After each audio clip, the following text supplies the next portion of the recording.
threes you hit the other day. I know that was the most you've hit this year. Do you know, is that the most you've ever hit in a game in high school or JUCO, or? No. It's not the most, or you don't know? No, it's not the most. What's the most, and who was it against? 10. It was in JUCO against Eastern Oklahoma on the road. You don't have to give me the date if you don't want to. But to do 6 in an SEC, and plus they fouled you on one, you got 2 more points. You really got 20 points off threes. Just what kind of zone were you in? Because I know a couple games earlier you were struggling to hit threes. Just taking the right approach of coming off the bench. So for me to take the right approach, it really just helped my game, knowing that I could still do the things I did starting coming off the bench. So for me, doing that mentality, getting it the right way, it helped me a lot. Well, yeah, the first couple games, because you started at 25 or 26 or whatever, what kind of adjustment was it coming off the bench? And some guys, you know, they don't handle that too well. It looks like you've taken to it okay. What's that been like for you? It's been different, but like I said, like my mom always tells me, God has a plan for everybody. So it's just an adjustment period for me, and I'm just getting adjusted for it. So for me to come off the bench, helping the bench with scoring, it's good for the team. You know, Mike Anderson said he still considers you a starter. You played 29 minutes, so you played starters minutes. I mean, do you just look at it like maybe you're just getting to the game a little later instead of starting? Just a little later, just see where I can get my shots from, see where I can help the team, see the little things that the starters don't see that I can see on the bench. I guess the Vanderbilt game here is pretty well down to the wire. Just kind of what do you remember of that game and Vanderbilt's team?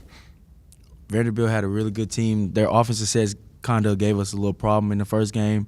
So just coming in, I know Coach A going to get us ready for their sets today. But remembering that game is Keyshawn Emery hitting a big shot for us to win the game for us. So for him to hit that and get us a win at SEC, it was a good win. Lately, they've kind of struggled shooting a three, but they have a good three-point potential. Does that concern you at all after what Auburn did?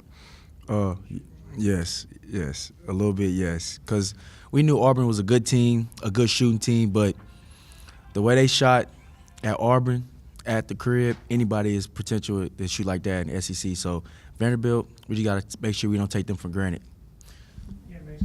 17 in a row, their own 16. Rick Barnes, a Tennessee coach, said, hey, they're going to beat somebody. I know you don't want it to be you. Just is there extra pressure when you're playing a team that's got a long losing streak and they've been coming close? And, man, you don't want to be the team that they finally get over the hump against. Yeah, we don't want to be that team at all. And SC, I know, they're 0-15? They're 0-16. Like Coach Rick Barnes said, they're going to beat somebody. And we don't want that to be us. But like I said, we don't want to take them for granted. We want to make sure we come in and do what we need to do to get a W because we're still in the hunt for something.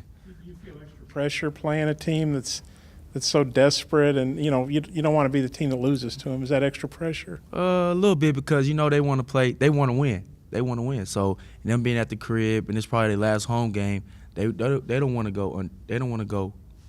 What's the word?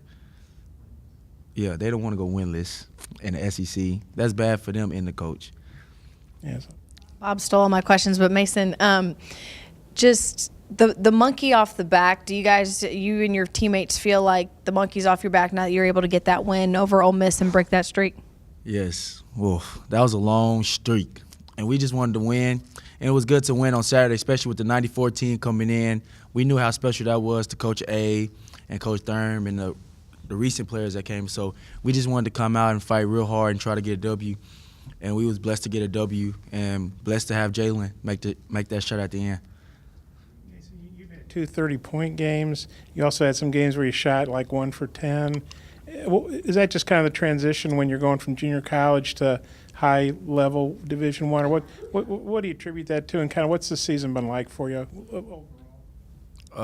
Very inconsistent. I know myself. I harp on myself a lot because I know I can be better and I know I can be more consistent, but making that transition from JUCO to high major, sometimes my body wear down and sometimes I come in ready, sometimes I don't. That's really the mental game that I have to get better at. Like this year, that's what I learned a lot is just making sure I get ready for every game, preparing myself for every game, make sure I take care of my body. That's just some of the important stuff I did this year, come from a long season, especially from JUCO. Do you feel like you can be more consistent here closing out the season now that you've got all these games under your belt? I definitely feel like I can be more consistent, definitely. Way a lot better. I guess Mace- somebody- Mason, another question. You've been pretty successful driving to the basket and being able to get the basket and draw that foul. Can you kind of talk about how you're able to, especially down late in games, try to penetrate and get to the basket and be successful there where you're able to draw a foul and get to the free throw line? Yes, ma'am. I know for me, having a having a good frame body, being 6'5", I know they're gonna help me on the three. So I know I can get to the rack. I know I can draw fouls. I know I can finish with my body. So I know that when I have a little guard or a guard I know I can beat, I won't want to get fouled because I'm a good free throw shooter.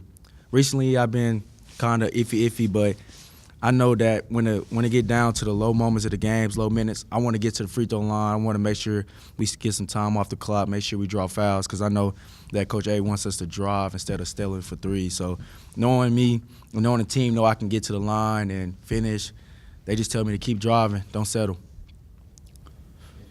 Had a real big game against him. I think scored 28. Just how important is it to get him established early against these guys?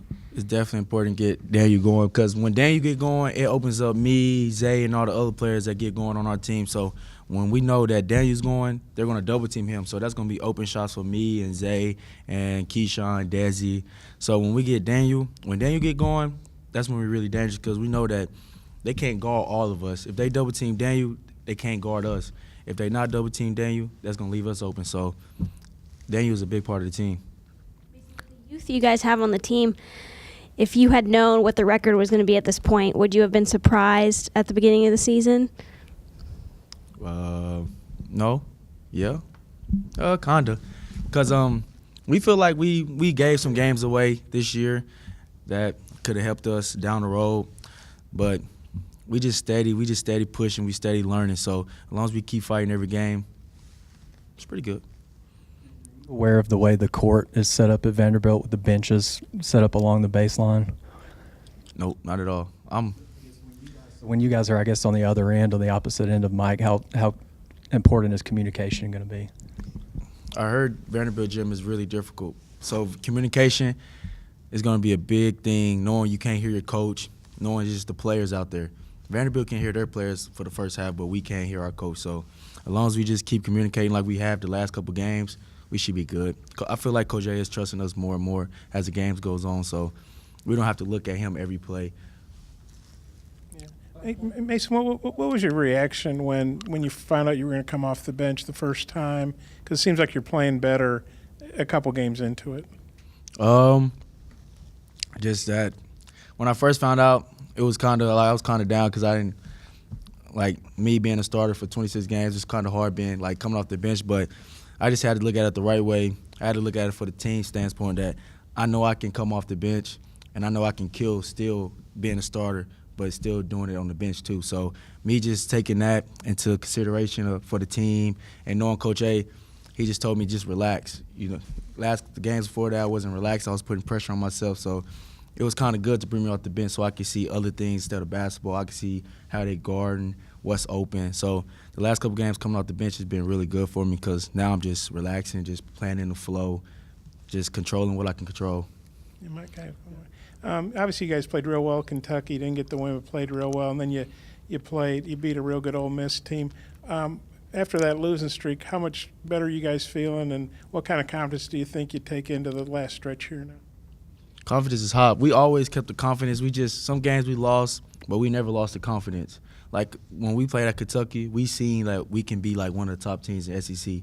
Even though we lost, about 3-4, we knew that we was right there on the borderline of beating top 5 teams. So when we saw that, our confidence was always high, but that even just skyrocketed to the top because we knew that we belonged up to the top. So coming into Ole Miss, we wanted to win, and that's what we did.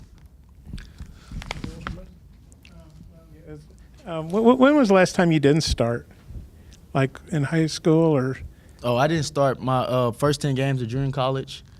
I didn't start the first 10 games, and then I went through that patch, and then I skyrocketed from there. And you guys have had 5 1-point. You talk about the close games, a lot of close games, but 5 1-point games. What's it been like being involved in 5 1-point games? Oh, either you win some, you lose some. That's what I learned this year. Either they hit a shot, we hit a shot, we turn over, they turn over.